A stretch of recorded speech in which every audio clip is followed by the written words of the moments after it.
השעה 3:45.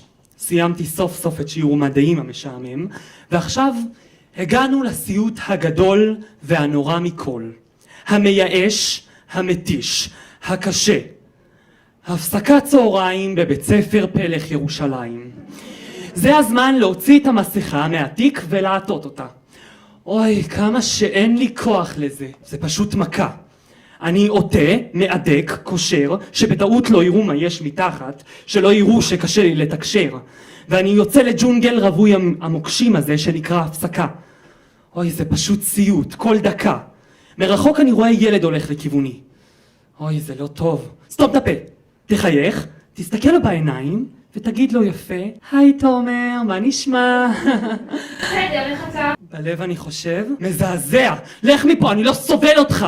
ואז אני אומר, נדיר, איזה כיף לראות אותך, בסה שלא היית בשיעור מדעים, היה ממש משעמם בלעדיך. סבתא שלי נפטרה, בגלל זה איחרתי.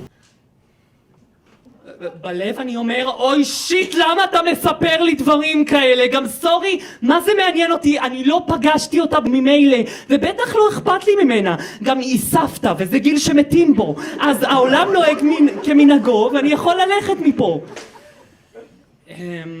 לא גלעד, אתה לא יכול להגיד דברים מהסוג הזה, אתה חייב להראות שזה מעניין אותך. שכואב לך ביחד איתו בחזה, כי ככה באמת העולם נוהג, אתה לא רואה?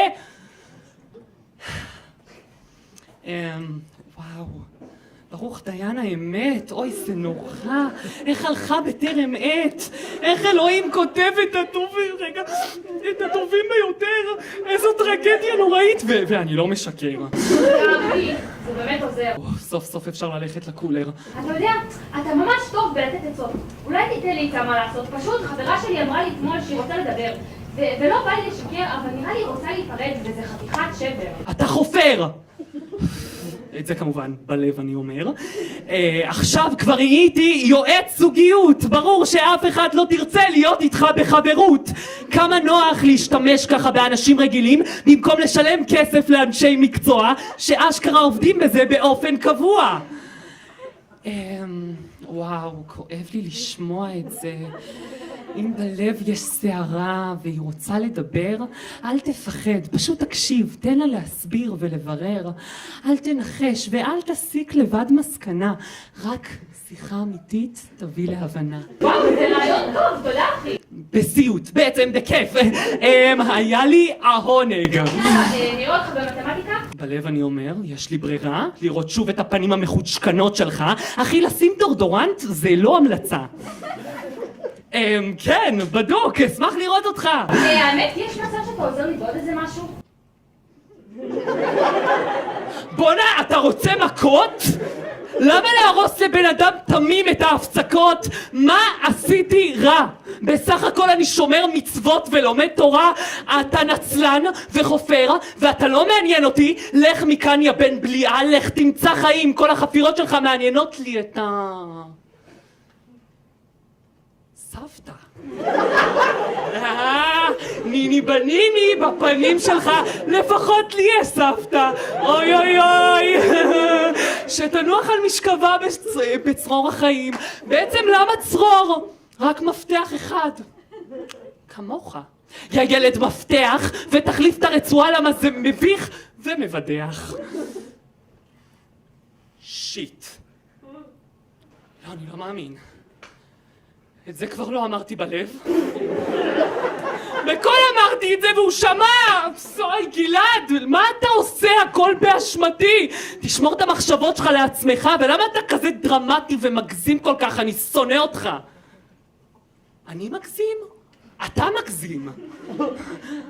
בעצם אנחנו אותו אחד הזה. אז שנינו מגזימים! טוב, מה לעשות? אנחנו אוהבים להגזים, פשוט אנחנו קלישאה של שחקנים. הוא הלך.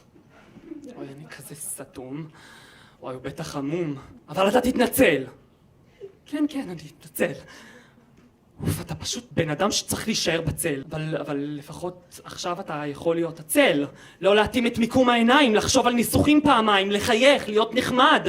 אני יכול להפסיק להיות מפוחד שיראה מוזר בשיחה. זהו, עד ההפסקה הבאה.